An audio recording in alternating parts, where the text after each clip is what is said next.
hermanos, y una vez más nos encontramos para continuar nuestro camino hacia el Señor con el profeta Jeremías. Les motivo a todos los que están siguiendo este trayecto a continuar leyendo el libro del profeta Jeremías, y los que ya concluyeron el libro del profeta, pues a continuar entonces sacándole provecho a esta lectura cada vez que podemos hacer una reflexión. Y en este momento entonces nos encontramos en el exilio en Babilonia. Y yo quiero iniciar con una pregunta. ¿Cómo se siente un pueblo? ¿Cómo se siente una familia? ¿Cómo se siente una comunidad? ¿Cómo te sientes tú cuando estás en el exilio, cuando estás fuera de tu hogar, cuando estás fuera de tu casa, cuando estás fuera de los tuyos? ¿Cómo se siente la persona cuando está fuera de su espacio natural? ¿Has vivido alguna vez un exilio? ¿Te has ido o te han botado? Como quiera que sea. ¿Has vivido alguna vez el exilio? Pues déjame decirte, iniciando esta reflexión, que el exilio tiene múltiples consecuencias para nuestra vida. Cuando somos sacados de nuestro espacio natural, cuando nos vemos en el extranjero puede ser salir de tu paz interior. El extranjero puede ser abandonar tu comunidad eclesial. El extranjero puede ser abandonar tu casa, tu familia. No, porque ya yo quiero ser independiente y me voy de mi casa y entonces quiero vivir en un espacio donde nadie me moleste, donde yo tenga mi espacio. Y hay gente que se va de su casa y luego vive un exilio. Hay gente que abandona a su familia y luego vive un exilio, que abandona la iglesia. Y porque yo necesito un tiempo para descansar, porque entonces, y luego se encuentra viviendo en un exilio. ¿Has vivido alguna vez? Quiero reflexionar en este tema porque en el exilio se aprende mucho. Lo que se aprende en el exilio. Y más en este tipo de exilio como lo presenta el pueblo de Israel y que hemos ido estudiando en el profeta Jeremías. Lo que se vive, lo que allí se aprende. ¿Qué es lo primero que aprende el pueblo de Israel en el exilio, tal como lo presentó el profeta Jeremías y que hemos venido estudiando? En el día de hoy nos vamos a basar en el capítulo 31 del profeta Jeremías. En el exilio el pueblo reconoció su condición de indigente, conoció su condición de miseria allí en el exilio. ¿Y cuál es la importancia cuando un pueblo, cuando una persona reconoce con miseria, con pecados, con males? Que al reconocer la culpa, el mal, el pecado que ha cometido, entonces es capaz de abrirse al plan de Dios, abrirse a la providencia de Dios. Y si vemos entonces el exilio desde un plan providencial de Dios, estamos haciendo una mirada de profeta.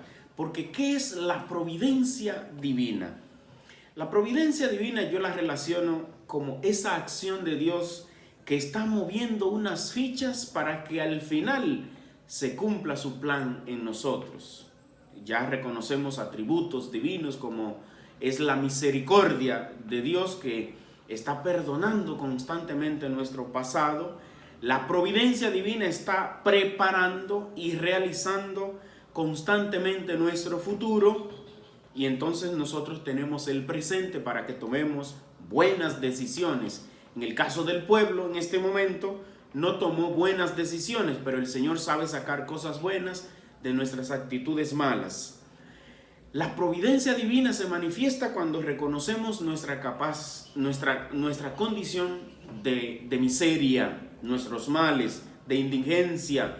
El pueblo entonces en ese momento llega a reconocerse, a conocerse a sí mismo. En el exilio entonces nos conocemos a nosotros mismos.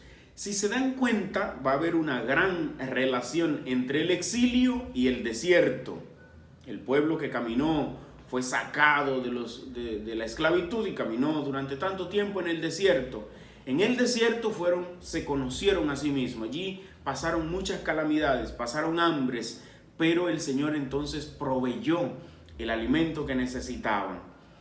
Si nos damos cuenta, nuestra iglesia también ha vivido mucho tiempo de exilio, y en el exilio ha reconocido entonces la providencia divina, la providencia de Dios para la iglesia. En los momentos en los que la iglesia se ha apartado incluso de su misión o ha vivido en otras realidades que no sean tan acordes al plan divino, esto tiene sus consecuencias, y en esas consecuencias que le podemos llamar exilio, entonces la iglesia se ha purificado, ha sido mucho mejor, mucho más acorde al plan divino, al plan de Dios. Ha sido en estos momentos, ¿verdad?, es que la iglesia se ha visto más profética. Podemos ver cómo en los momentos de persecución de la iglesia han habido más verdaderos santos en la iglesia. En los momentos cuando los gobiernos han perseguido y han matado más sacerdotes, la iglesia se ha vuelto más profética, más profética. Es que el desilio o desierto, que lo vamos a relacionar mucho, la iglesia entonces ve mucho más la providencia de Dios, la providencia de Dios.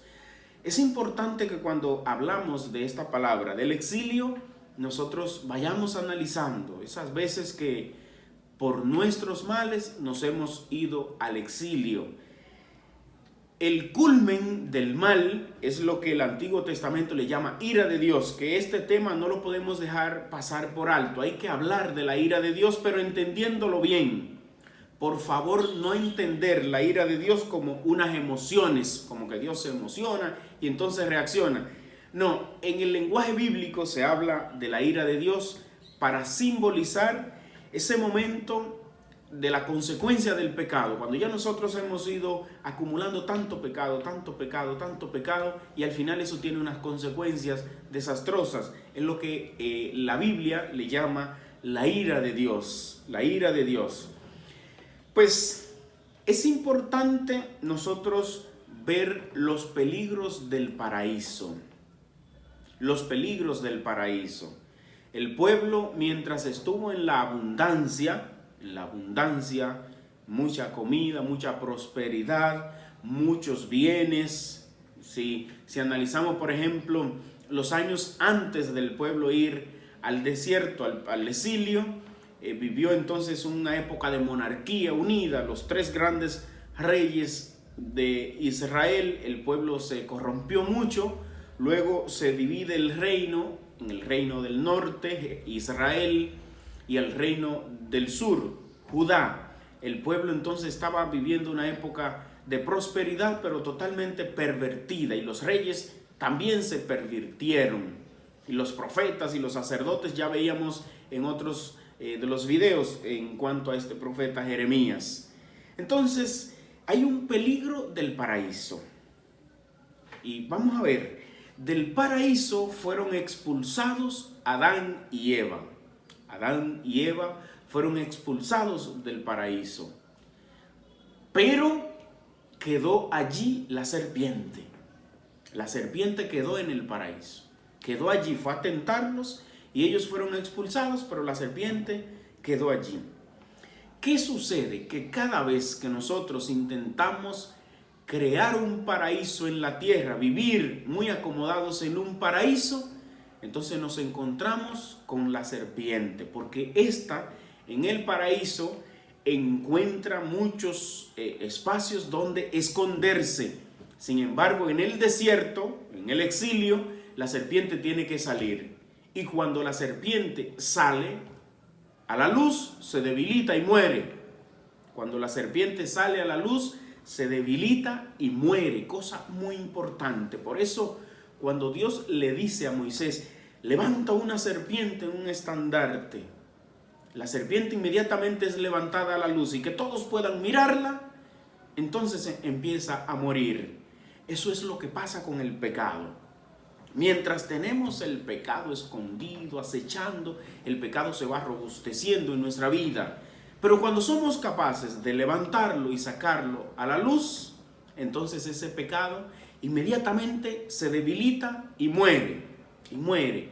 Si la esposa lo hiciera así, cuando hay un vecino o alguien conocido de su esposo o de su familia que empieza a enamorarla para que caiga en infidelidad, si esta mujer ve que hay mensajes que llegan a WhatsApp, mensajes desviados, porque ella teniendo su esposo hay otra persona que la está enamorando, inmediatamente sacar eso a la luz, ella está defendiendo a su matrimonio.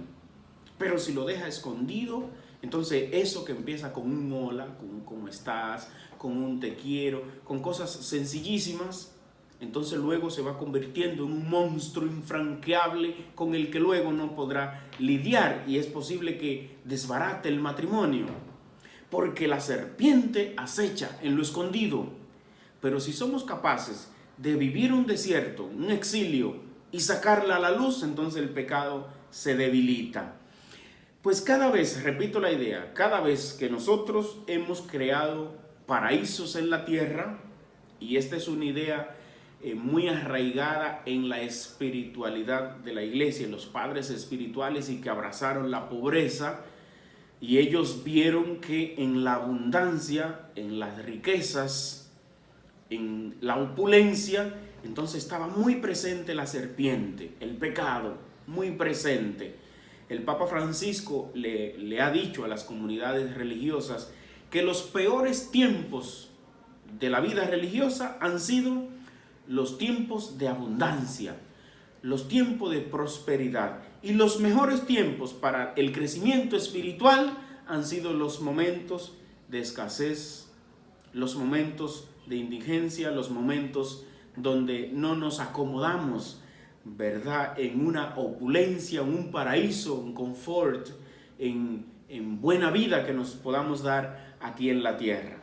Pues hay que tener cuidado y amar también esos momentos de desierto que nos llegan a la vida, que lo hemos relacionado, el desierto del pueblo de Israel con el exilio que vivió también este pueblo. En el exilio, en el desierto también está la serpiente, pero esta está débil en el desierto porque esta tiene que salir, esta no debe vivir siempre escondida, acechando, esperando la noche para ver nuestra aflicción y entonces ahí tentarnos, como hace la serpiente mientras está escondida. No, en el desierto la serpiente, el demonio tentó a Jesús, pero Jesús lo venció en el desierto. Jesús fue al desierto a vencer al demonio. Pues asimismo debemos hacer nosotros. Continuando con la idea, en el exilio el pueblo de Israel experimentó tres cosas importantes. Es bueno que tomen algún apunte y que esto nos pueda ayudar a nosotros. En el exilio el pueblo experimentó su indigencia, experimentó su propio yo, se conoció, experimentó el pueblo su precariedad. El pueblo en el exilio experimentó su necesidad, experimentó su nada, su miseria. Allí en el exilio pudo ese pueblo llorar, pudo derramar lágrimas, lloros, pudo pasar necesidades. El exilio que le produjo su propio pecado. Cuando estamos hablando del pueblo, estamos hablando de mí o de ti. Allí la propia terquedad del corazón, que no escuchó a Jeremías tantas veces que le dijo, conviértanse. Ustedes hicieron una alianza con Dios. Ustedes se comprometieron a ser su pueblo y Dios su Dios. Pero este pueblo entonces es un pueblo malvado. Se ha ido a construir cisternas agrietadas. Se han abandonado la fuente de la verdadera vida. Pero el pueblo lo que hizo fue que maltrató a Jeremías. Mató a los profetas. Mató al profeta. Lo mató vivo, claro está. Lo desechó. Y entonces la ira de Dios, que repito es la consecuencia de nuestros males, de nuestros pecados, les llevó a un estado de miseria que el pueblo fue capaz de verse a sí mismo. Es lo que pasa, señores, cuando una pareja no escucha los consejos de los vecinos, los consejos del catequista, los consejos del animador, del presidente de la asamblea, de la comunidad o del sacerdote. Y entonces estos no escuchan los consejos hasta que se separan, y en la separación caen en el exilio. En el exilio entonces se ven la importancia de vivir en familia. En el exilio se dan cuenta de la importancia de acompañar a los hijos. En el exilio se dan cuenta de la importancia de quererse y amarse mutuamente. En el exilio se da importancia de lo que es un hogar. Eso vivió el pueblo. En segundo lugar, en el exilio el pueblo experimentó y reconoció la providencia de Dios. La providencia de Dios, de ese Dios que ama, ese Dios que ama, pero de una manera inmensa, que ama inmensamente, con amor de madre, con amor de madre. Así que el exilio entonces es ese espacio natural, ese hábitat donde se reconoce grandemente el amor de Dios, el amor de Dios. Dios ama al que está sufriendo. Dios ama al que por su culpa ha abandonado el redil. Es lo que hace la imagen, ¿verdad?, de la parábola del buen pastor. El pastor que se va a la ovejita, y esa ovejita está por allá en el frío, sufriendo, está en el exilio. Pero el pastor va, y cuando la encuentra no la regaña. Cuando la encuentra el pastor no empieza a sacrificarla, no empieza a amonestarla, no empieza a castigarla, se la monta en los hombros. La misericordia de Dios hace que se la cargue en los hombros y la regrese al redil, y la regrese al redil. Así es la providencia divina. Pero esta ovejita, cuando vuelve siendo diferente. Eso sucedió con el pueblo. El pueblo regresó, y vamos a leer hoy el retorno del pueblo de Israel a su tierra, el retorno nuevamente. Ese exilio que duró 70 años allá fuera de su tierra, sufriendo 70 años. Pero el pueblo regresó ya siendo otra cosa, siendo ahora diferente, un pueblo obediente, un pueblo que cree en Dios, que ama a Dios. Ese Dios amor, Dios amable, Dios misericordioso, es el Dios de las segundas oportunidades, que te da una segunda oportunidad como se la da al pueblo, porque todo lo que va sucediendo es obra de la divina providencia. El pueblo, una tercera cosa que el pueblo reconoce en el exilio es la maldad en su corazón, su infidelidad. Y el pueblo es capaz de reconocer que los males son personal, no que la culpa de los padres va a ser pagada por los hijos. Y en muchas ocasiones ellos pensaron que en el desierto estaban pagando el mal de los padres.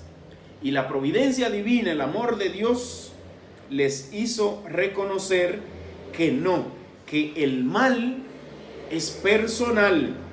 Por eso dice el versículo 29 del capítulo 31 de Jeremías, ya no se dirá, los males, los padres comieron frutas agrias y los hijos están viviendo las denteras, les duelen las muelas.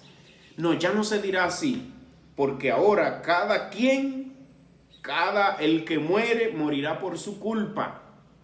Esto es importante que lo tengamos muy pendiente, porque todavía hoy hay muchas personas pensando que los males que le están pasando es pagando una culpa de los papás, pagando una culpa que hicieron los padres. O hay mucha gente que me ha preguntado, padre, y tal vez los males que yo he hecho, entonces los hijos míos pagarán eso. Así pensaba el pueblo de Israel. Y el capítulo 18 del profeta Ezequiel presenta esta realidad, y el capítulo 24 también del profeta Ezequiel. Y aquí en el capítulo 31, versículo 29, está esa realidad. Ya no se dirá, estamos pagando la culpa de los padres. Ya no se dirá eso. Cada quien es responsable. Y Ezequiel va a decir, el que peque, morirá. Y si se arrepiente, el Señor lo perdonará. No que estamos pagando lo que hicieron los papás por nosotros. No se trata de eso. En el desierto, en el exilio, el pueblo reconoce su propio pecado y es capaz de reconocerlo, pedir perdón y entonces retornar a Jerusalén. Cuando la persona reconoce su pecado, le rompe la medalla al dragón, le rompe la cabeza a la serpiente. Cuando en el hogar la persona es capaz de decir, reconozco que fallé, el demonio inmediatamente es sacado a flote y pierde sus fuerzas. Porque cuando la persona reconoce su fallo, entonces lo dice, lo saca a flote, inmediatamente pierde la fuerza el demonio. Pero mientras no se reconoce el pecado, el demonio se va robusteciendo, va creciendo y va creciendo el orgullo del ser humano. Eso sucede en el desierto. El libro del Deuteronomio, para hacer mención del desierto de lo que vamos mencionando, el libro del Deuteronomio dice, el Señor te hizo pasar necesidad. El Señor te hizo pasar necesidad. Deuteronomio, el capítulo 8 en adelante. Dios puede revertir ese mal del corazón en un bien, pero a veces tenemos que pasar por las necesidades. Tenemos que pasar por nuestras penurias. Y entonces en estos momentos de crisis debe crecer nuestra fe. La fe no se debe entonces eliminar allí. En esos momentos en el que llegamos al límite de nuestra vida, al límite, las situaciones límites, una situación límite. Cuando yo pienso en una situación límite es, por ejemplo, cuando una persona está, imagínense esas películas que agarran a alguien para torturarlo y entonces sacarle la verdad de un mal o un familiar, y hay que no quiere revelar la verdad y lo ponen en una situación límite, le meten la cabeza en una jofaina de agua, en un pozo de agua y casi lo ahogan, y entonces lo sacan para que diga la verdad y todavía no quiere, y vuelven entonces o lo electrocutan para que diga la verdad. Lo ponen en una situación límite. Pues a veces somos nosotros mismos que nos ponemos en una situación límite. Nos vamos a una realidad tal que casi morimos, que casi llegamos a la muerte. Esa es la consecuencia de nuestros males. Y entonces cuando nos vemos en esa realidad, somos capaces de sacar el mal y decir, yo he pecado. El hijo pródigo reflexionó, dice el versículo 17 del capítulo 15 del Evangelio según San Lucas. Él entró en sí, reflexionó y sacó la verdad. Yo no merezco ser llamado un hijo de mi padre. Esa era la verdad, pero no la reconocía hasta que no llegó a esa situación límite, hasta que no llegó al límite de su vida. Allí pudo reconocerla. Pues es la vida de nuestra, es la vida del cristiano, la vida nuestra, de los seres humanos. En esas situaciones límites sacamos a flote nuestro mal y entonces allí se manifiesta el amor de Dios, que vuelve como ese pastor y nos carga en los hombros y nos regresa al redil. Pues el profeta Jeremías, hemos hecho este preámbulo, esta introducción casi de media hora, para nosotros entonces ver en lo que ha sido el retorno, para nosotros ver lo que ha sido esa acción de Dios rescatando después de 70 años en el exilio, en el destierro de Babilonia, cómo el Señor ha sacado a su pueblo, ha buscado, ha rescatado a aquellos que se habían ido por el mal. El capítulo 31, quiero que lo meditemos un poquito, del profeta Jeremías. En el tiempo del oráculo del Señor, capítulo 31, seré el Dios de todas las tribus de Israel. Está hablando el Señor por boca del profeta. Eso es lo que significa la palabra profeta, que el Señor hable por uno, que el Señor hable por mí, hable su palabra en mí. Sin embargo, si yo hablo mis propias palabras y las pongo en boca del Señor, soy un falso profeta. Es lo que significa la blasfemia. Eso es blasfemia. Así que mucho cuidadito a la gente que vive hablando, porque el Señor me dice, porque es una palabra, mire, que el Señor me la dijo para usted. Hay que tener mucho cuidado con esto, para que no nos convirtamos en personas blasfemias. Eso hay que, ciertamente el Señor le habla a mucha gente, pero hay que discernir, esto hay que discernirlo muy bien, que no sea lo que yo estoy diciendo y poniéndolo en boca de Dios, para que yo no sea un falso profeta. Ay, que el Señor me reveló que tú tienes que hacer tal cosa. Cuidado si son sus propios conocimientos o su propia emoción, o su deseo, lo que está hablando ahí, y entonces usted se convierte en un blasfemo. Bueno, pues así dice el Señor. El pueblo escapado de la espada alcanzó el favor de Dios en el desierto. Lo que ya hemos venido hablando. El favor de Dios en el desierto es alcanzado ahora por el pueblo. El Señor se le apareció desde lejos y les dice, oigan esta frase importantísima, ojalá que ustedes puedan aprenderse esta frase del versículo 3 del capítulo 31 de Jeremías. Dice, con amor eterno te amé. Entonces aquí se manifiesta la ternura de Dios, de ese Dios que ama. Con amor eterno te amé.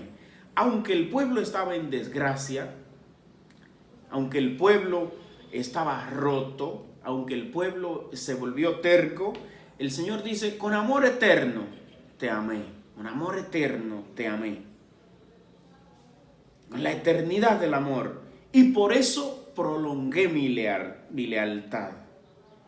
Reconstruiré y quedará construida la capital de Israel.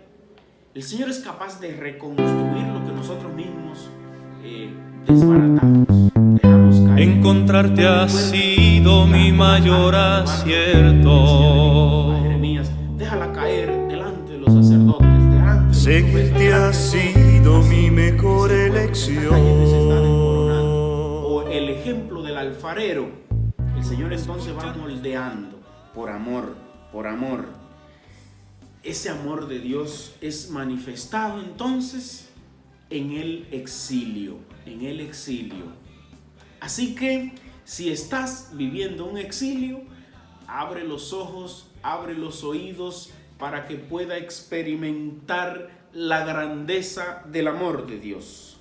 La grandeza del amor de Dios. No empieces a hacerte la víctima, a quejarte, a decir no, porque ya nada sirve, porque ya yo dañé la familia, porque ya yo soy el peor, yo debo morir, yo he hecho tantas cosas malas. No empieces a quejarte, porque Dios es un Dios de segundas oportunidades. No empieces a hacer todas esas quejas. No, Dios es un Dios de segundas oportunidades. Empieza a ver esta frasecita del versículo 3. Con amor eterno te amé y por eso prolongué mi lealtad, dice el Señor. Aunque te veía a ti obstinado en el pecado, Dios estaba amándote constantemente. Y cuando te vio en el exilio, entonces allí pudo manifestar, pudo expresar su gloria, su misericordia en ti. El día del retorno es un gran día. Ese día, dice el Señor, dice, ese día, ese gran día gritarán los centinelas en la tierra de Efraín. Gritarán de júbilo, de gozo, de pie a Sión a visitar al Señor nuestro Dios. Así dice el Señor, griten jubilosos por Jacob, regocíjense por el primero de los pueblos, háganse oír, alaben y digan, el Señor ha salvado a su pueblo, al resto de Israel.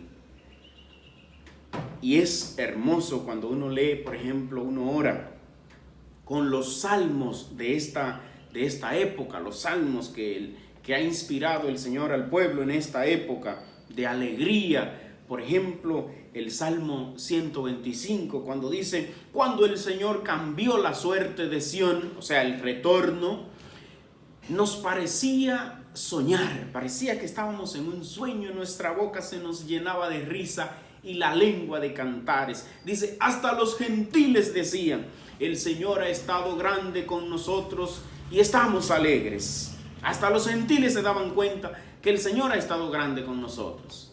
Y entonces lo repetían con tanta fuerza, el Señor ha estado grande con nosotros y estamos alegres. Es entonces el momento de la alegría por el retorno, la alegría por volver, la alegría del que llega nuevamente a la casa y no puede quedarle efusivos abrazos a sus familiares, que tenía tanto tiempo que no lo veía. Y eso es una alegría cuando alguien que está fuera de la casa llega, la alegría del retorno. Se nos llenaba la lengua de risa y la boca de risas y nuestra lengua de cantares. No podíamos estar haciendo otra cosa que cantar. Dice, griten jubilosos, aquí en el versículo 7, griten jubilosos, habitantes de Sión. Dice, yo los traeré del país del norte y los reuniré desde los rincones del mundo. Son unas palabras hermosas, entonces ya de esperanza, después de experimentar ese amor eterno de Dios. Entre ellos hay ciegos y lisiados, mujeres embarazadas y a punto de dar a luz. Porque recuerden que duraron 70 años en el destierro. Entonces ya hay gente muy anciana, ciegos, lisiados, hay gente enfermo, hay mujeres embarazadas, hay otros que nacieron allá, hay otros que se acostumbraron a Babilonia y no quisieron regresar. Siempre eso pasa también. Los que se acostumbran a Babilonia, ¿cuáles son esos? Y no quisieron regresar y dijeron, no, ya nos acomodamos. No quisieron regresar. Dice, si marcharon llorando, los conduciré entre consuelos. Si marcharon llorando, el Salmo 125 también va a decir en uno de sus versos, va a decir, al ir íbamos llorando, sembrando la semilla. Al volver, volvemos cantando, recogiendo las gavillas. Qué hermoso este salmo, que un salmo lleno de tanta profundidad, de tanta enseñanza. Los conduciré entre consuelos, dice el Señor. En el versículo 10 dice, escuchen pueblo, la palabra del Señor, anúncienla en las islas remotas. El que dispersó a Israel los reunirá, lo guardará como el pastor a su rebaño. El Señor redimió a Jacob y lo rescató de una mano más fuerte. Y vendrán entre aclamaciones a la altura de Sión. Recuerden que Sión, Jerusalén, el templo está en una altura y van subiendo. Por eso hay una sección de salmos a partir del Salmo 122 en adelante que se llaman los salmos de la subida, porque eran los salmos que iba cantando el pueblo de Dios en las peregrinaciones, subiendo, cantando hacia el templo de Jerusalén. Y vendrán gozosos a la altura de Sión. Imagínense cómo iban cantando esos salmos. El Señor cambió la suerte de Sión. Y entonces continúa diciendo, el Señor redimió a Jacob, vendrán con aclamaciones a la altura de Sión, acudirán hacia los bienes del Señor, trigo y vino y aceite y rebaños de ovejas y de vaca y de toros. Serán como huertos regados y no volverán a desfallecer. Palabras hermosas y de paz. Entonces nos encontramos ahora. Entonces la muchacha gozará bailando y los ancianos igual que los jóvenes.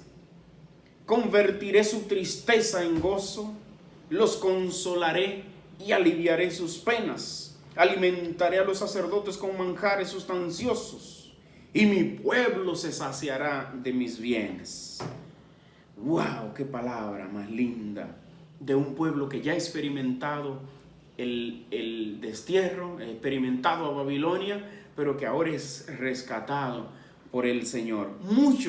Muchas personas en nuestra iglesia viven exactamente esta realidad, en nuestros hogares, en nuestras familias, en nuestras comunidades, en nuestros pueblos, vivir el exilio, vivir el destierro. Pues el versículo 19 de este capítulo 31 va a decir, si me alejé, después me arrepentí. Si me alejé, después me arrepentí. No que me quedé alejado, no. después me arrepentí. Si me alejé y al comprenderlo me di golpes de pecho. Ese es el arrepentimiento. Me di golpes de pecho. Por mi culpa, por mi culpa, por mi gran culpa, decimos en la oración de perdón que hacemos en la misa. Por mi culpa, por mi culpa, por mi gran culpa. Me sentía confundido y avergonzado de soportar el pecado de mi juventud. De soportar el pecado de mi juventud. Eso es parte del arrepentimiento, sentir la culpa, sentirse avergonzado. Eso es parte, no es todo. El arrepentimiento es ver la misericordia de Dios, pero una parte es que uno también se siente avergonzado de sus culpas. Dice el versículo 29, en aquellos días ya no se dirá, los padres comieron frutas agrias y los hijos ahora se destemplan los dientes, viven las denteras. Porque el que muere será por su propia culpa, no por la de los padres, decíamos anteriormente, y tendrá el dolor de sus culpas.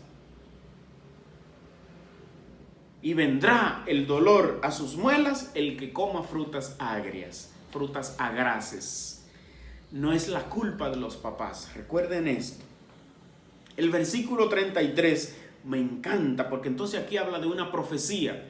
Y aquí se expone una profecía. Dice, así será mi alianza. ¿Cuál será la profecía? Una nueva alianza.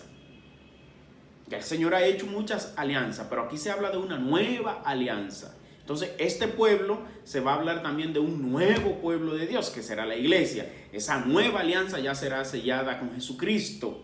Claro está, la alianza del amor. Dice, sellaré una nueva alianza. En el tiempo futuro, ¿cuál será el tiempo futuro? El tiempo de Cristo. Serán los nuevos tiempos, los tiempos futuros, el tiempo futuro. Meteré mi ley en su pecho, mi ley en su pecho. Escribiré mi ley en su corazón, y yo seré su pueblo y ellos serán mi Dios. Importante que no veamos esto de una manera superflua y superficial, sino que profundicemos. Escribiré mi ley en su corazón. ¿Cuál será la nueva ley? A Jesús le dijo a alguien, vive los mandamientos, la ley de Dios. Entonces este joven le dijo, sí, yo vivo todos los mandamientos. Pues entonces ahora ama, ahora amar. Entrega todo lo que tiene por amor. Esa es la nueva ley. La ley que se quitan todas las negatividades y se resume en amar a Dios y al prójimo, como a uno mismo. La nueva ley. ¿Y qué significa escribiré mi ley en tu corazón?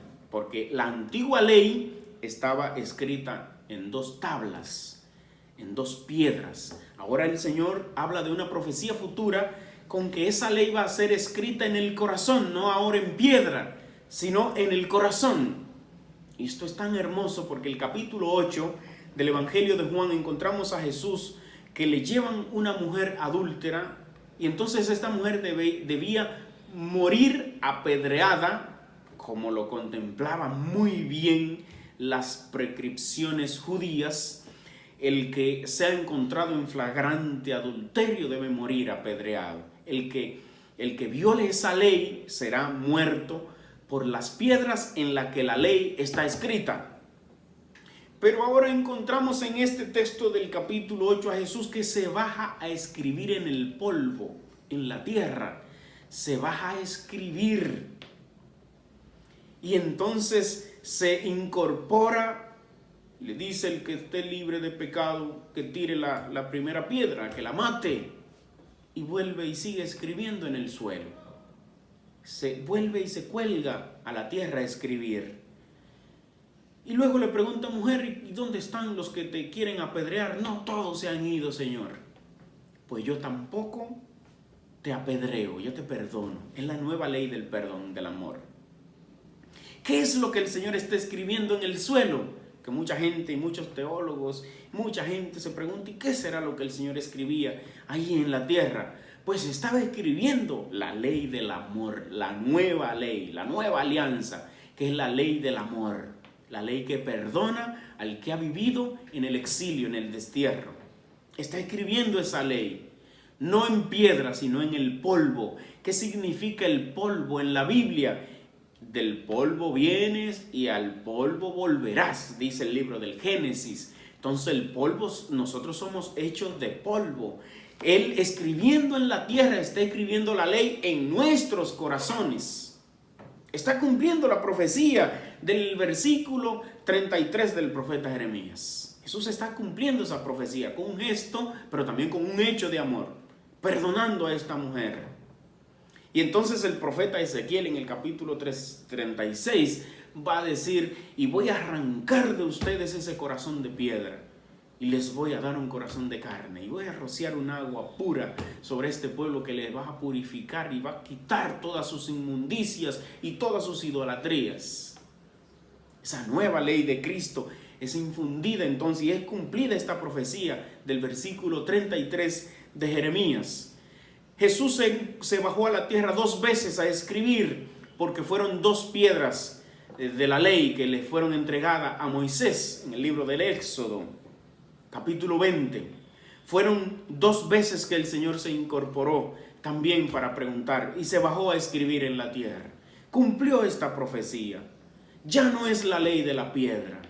Y hay mucha gente que tiene corazones de piedra, que no son capaces de perdonar a una persona, que no son capaces de perdonar, viven tanto la ley que se olvidan de la misericordia de Dios. Y a veces gente muy de Dios, podemos ser nosotros, hasta nosotros los que predicamos la misericordia, los sacerdotes, los obispos, qué sé yo, o el catequista o el ministro que predica, el ministro extraordinario de la comunión, quiero decir, o los que viven diariamente adorando al Señor en el Santísimo y rezando muchísimos rosarios, pero continuamos con corazones de piedra. No hemos captado todavía ese corazón de carne de la nueva ley de Dios. El Señor Jesús nos enseña tanto, dice: porque yo perdono sus culpas y olvido sus pecados. Porque yo perdono sus culpas y olvido sus pecados. Es la acción del Señor que perdona y que llama a ese pueblo a que se reincorpore nuevamente en Jerusalén, en el templo, para la reconstrucción del templo. Pues hermanos, hermanas, sigamos meditando esta palabra de Dios, sigamos meditando estas reflexiones, sigamos meditando con el profeta Jeremías, que es un profeta tan actual en nuestra vida. Es un profeta que nosotros debemos no verlo así por arribita, sino meditarlo y hacer cada palabrita. Fíjense que vamos volando algunos capítulos o algunos textos, porque también nosotros necesitamos avanzar, pero la idea es que vayamos nosotros profundizando. Y cuando tú te sientas a leer en tu casa, al paso, despacio, pero ¿verdad? Con ahínco, no dejarlo, sino que hacer un proyectito y todos los días leer un poquito del profeta, todos los días cuando pasemos a otro libro, todos los días estar ahí, no mucho, no por salir del paso, porque a veces leemos la Biblia así como si fuera otro libro, como si fuera un libro de historia o otro libro de texto. No, la Biblia es para uno hacer la vida. Yo te invito entonces a enamorarte de la palabra de Dios, a conocer a Cristo. San Jerónimo decía: desconocer la palabra de Dios es desconocer a Cristo, es desconocer a Dios. Pues el que conoce la palabra de Dios, en ella encuentra el conocimiento de Dios y conoce y lo ama. Mientras más conoces, más ama a los demás. Que Él te bendiga, que Él te ayude a salir del destierro de Babilonia y volver a la ciudad santa, Jerusalén. Que Él te ayude a encontrarte con la misericordia de Dios, a encontrarte con el perdón, a encontrarte con los que te han ofendido y perdonarlos y pedirles perdón. O tú decirles a alguien: yo te pido perdón a ti. Eso significa volver a Jerusalén, quitarte un peso del hombro, ir a una confesión si has cometido un pecado grave, ir a una confesión. Cuando estés en la Eucaristía, que se haga el acto de contrición, de perdón antes de entrar al misterio eucarístico. Haz un verdadero acto de perdón y el Señor te perdona. Y si has cometido un pecado grave, Entonces ve y confiésate, busca un sacerdote y confiésate. Y eso significa volver a Jerusalén. Eso significa volver a la paz. Eso significa estar nuevamente, que nuestras bocas se llenen de risas y nuestras lenguas de cantares, decía el pueblo de Israel en el Salmo 125, por el retorno hacia la tierra prometida, hacia Jerusalén, la tierra de Dios. Pues te invito a compartir esta reflexión, a suscribirte a nuestro canal de YouTube. Te invito a dejar tu comentario si has tenido alguna experiencia de exilio, que todos en algún momento la hemos tenido, y quieres compartirla porque nos ayude también como testimonio para todos nosotros. Pues que el Señor te bendiga y te dé tu bendición en el nombre del Padre, del Hijo y del Espíritu Santo. Amén. Fórmate y vive la fe.